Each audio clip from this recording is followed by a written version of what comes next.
Welcome to RapBabble, the weekly hip-hop podcast. This is an album review, and we have Elzhi's album, Lead Poisoning. It came out this year, 2016, and it was crowdfunded, actually, this time, so it's slightly different to the normal way people do albums. He took some time off because he wasn't in the greatest of spaces, and so that comes out on the album, you'll hear it. He used to be in the Slum Village, which was a rap group with Jay Dilla in it. He's from Detroit. He's on his third album, and one thing that got me interested in him was his reversion. He rewrote Illmatic to make his own version Elmatic, so that really got my attention. And that was a free project that was put out with the same beats, but they were kind of changed a little bit. Okay, so that's Elzhi, and so let's get straight into the album review. So go for it. Track one. Track one then. So I chose Medicine Man as track number one. I think it has a really good link to the album art, just as a little tangent. The album art is a cloud raining pencils which contain lead, and it's a comic figure of a man running away or trying to find shade. The album art can have many interpretations. Like, one interpretation could be the boy running away is Elzhi, or the cloud itself is Elzhi, and because his pen game is so strong, because he's such a good lyricist, he's kind of raining on a competitor. And he talks about that in Medicine Man, where he touches upon this wise man coming to tell him stories, and he talks about his depression and why he took some time off. So yeah, I really like Medicine Man.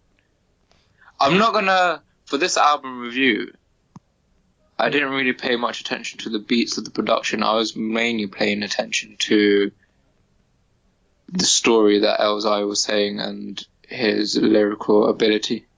I think that's where we differ and why we have such different choices this time.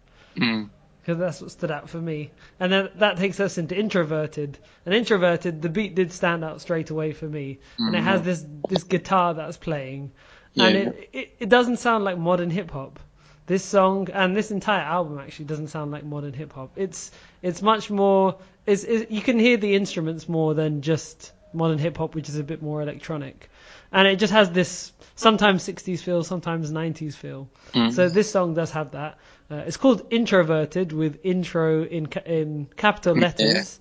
And it was meant to be the introduction song, but the engineer mixed song 1 and song 2, and he just decided not to swap them back.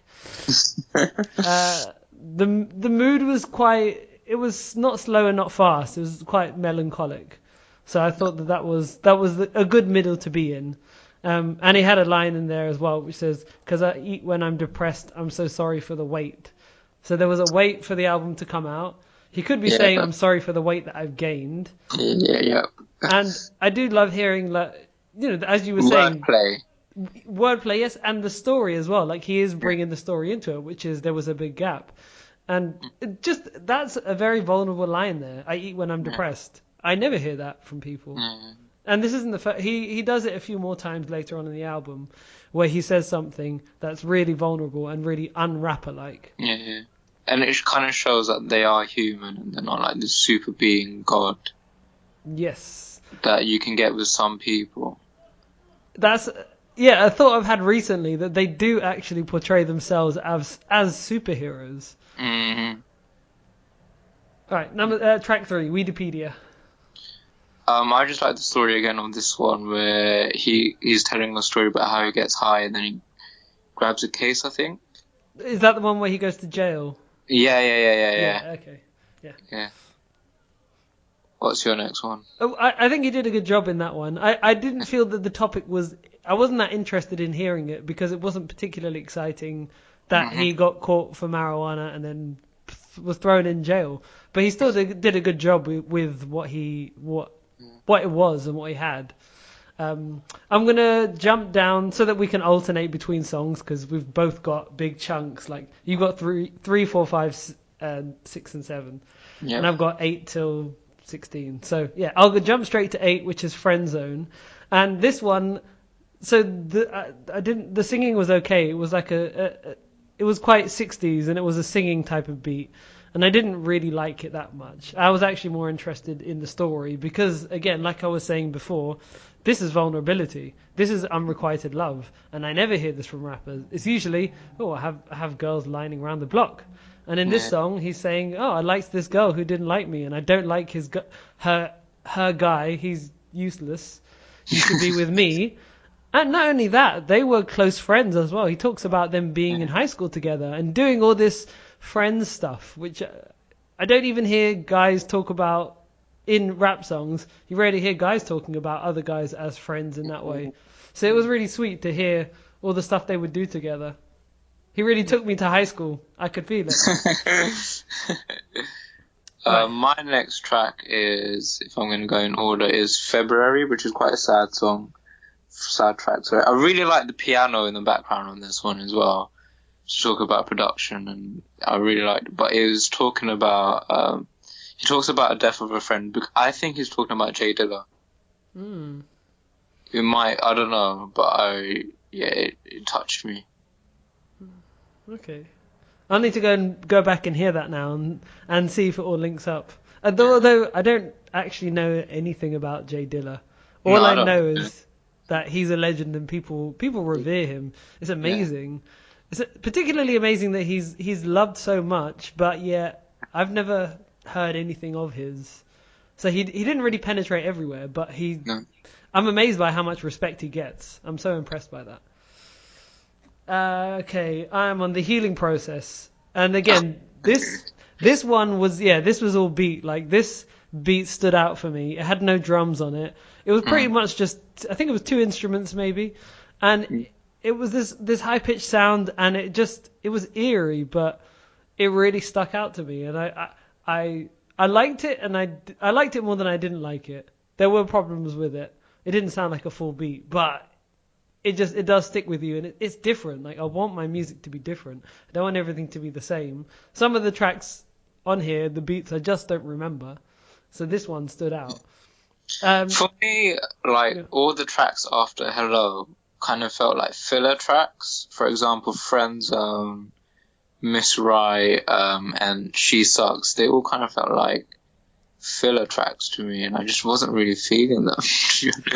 And this happens to me a lot when I'm listening to albums. I only like one half of it, and the other half I don't like.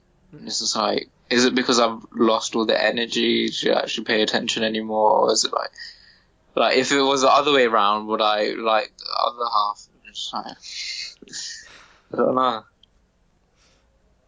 Alright, so who's going next? I had some other comments on it as well. This song, it had fast raps on it, and it had lots of advice. It was a very, there was lots of wisdom there. So he was really growing. And so earlier on in the album, there was a bit of a low period. You know, this whole album is quite low in terms of the depression and everything. But in this one, he was feeling a lot stronger and giving advice to other people, not to himself. So that was good. Okay, so track 6 now, you're with? What's track number 6? I don't have the numbers, sorry. 2/16s. 2/16s, oh, I really like so it's 2 verses, he's giving you 2 verses with 16 bars in each verse. And the first verse is about some guy being a drug gang leader, and then he gets marked out. And then in the second verse, it's about the girl who got the guy marked out. So it's the same guy. Yeah. I didn't get that. Okay. Yeah. So I thought that was really smart, how you get the end of the story, then you get the beginning of the story. So, yeah. And he put 16 in the lyrics as well. Yes. There was like 16, one part was 16 hours. I think maybe that was labor or something. There was like a 16 for both of them. So that number came up twice.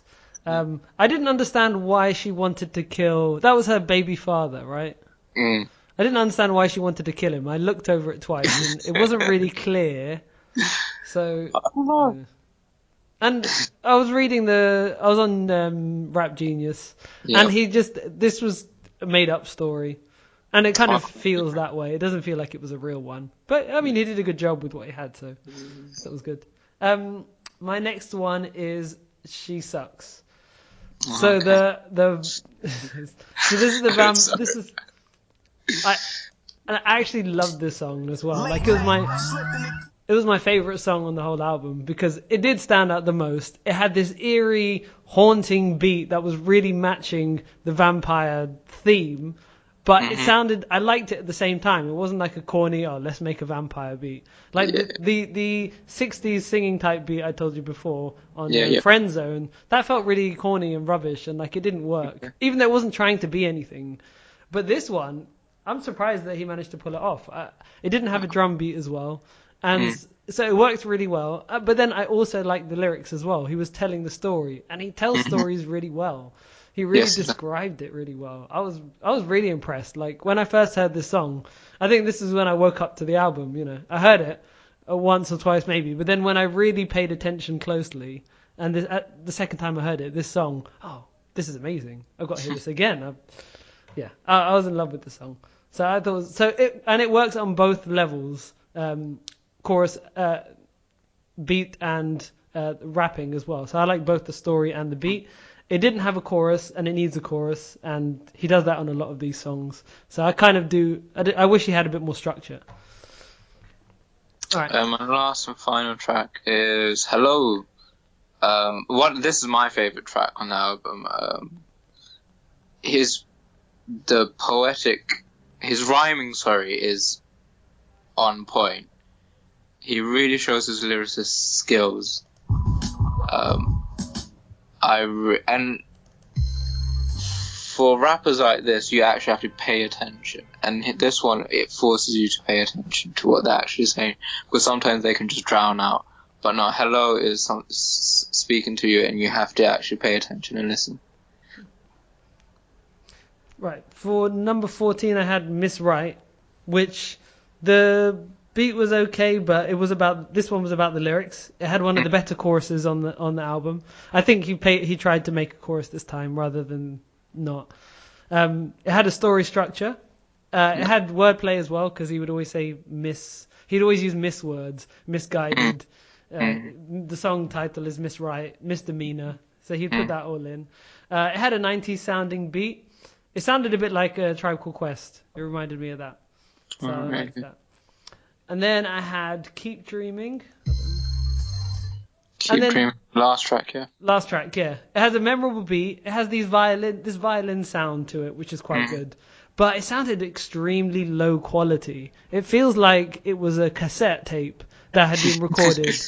So, and I noticed that on some of the other tracks. After hearing this track, which has the worst quality on it, and then when I did think about the rest of them and think, the rest of it is really low quality as well. This doesn't sound like amazing instrumentation. So he loses points for that. I didn't like that. What else did I like about it? But it was hard rap. So he delivers that all the time. He's fairly consistent on this album. So, okay, so that wraps up mine. All right, so let's go with overall thoughts. If you are a die-hard Elzhi fan and he's been away for about 6 years, not releasing an album himself for 6 years, I think the last time he released an album was 2010, and he's done these minor features throughout the years, I think you'll be very pleased about this album. And also, if you're like me and you never heard about Elzhi, or you don't listen to his music on a regular basis, then I think this is a good introduction. And I'll give him a good solid 6. So, for me, I liked Elzhi before this, so I did go in with expectations. Elzhi's Elmatic was really good. It had a good basis, so that's obvious. And so this one, I liked lyrically, he's great. I think he's let down partially by the beats. I think the beats are the weaker half of the album compared to the lyrics. He doesn't really have choruses, like it's hit and miss really, and he doesn't really do that well. I kind of feel like he shouldn't have any control over making the album, and someone else should do it. He should just write the raps. And even then, I would have liked a bit more of a story, because it definitely had a feeling to it, and I wouldn't call it one consistent story, but He definitely had. I guess they were mini stories, so that would do, and it's still better than 9 out of 10 rappers in terms of what he did provide. So he did a good job with that. Actually, yeah, Friend Zone. Talking about Friend Zone and the healing process, and She Sucks. Song for song, they were good. As an album, it's okay as an album, but it wasn't thought out as an album. But song for song, he put a lot of thought into it. So I did like it. I didn't love it. I wanted to love it as well. Like I went in. Elmatic was great. I really wanted to love this, but I didn't love it. The beats let me down too much, and I couldn't really connect greatly to a lot of what he was saying. So there was some vulnerability, but maybe not enough. I think maybe he didn't go enough in that direction. So, but I'm going to give it an overall 8 because I still really liked it quite a lot, and it wasn't a drag to listen to the album like it had been for some of the other reviews. So yeah, overall I give it an 8. Yeah. Oh, cool. All right, that's what we have for you this week. We'll be back next week with another an album review or a discussion maybe. So we'll see you next time. See ya.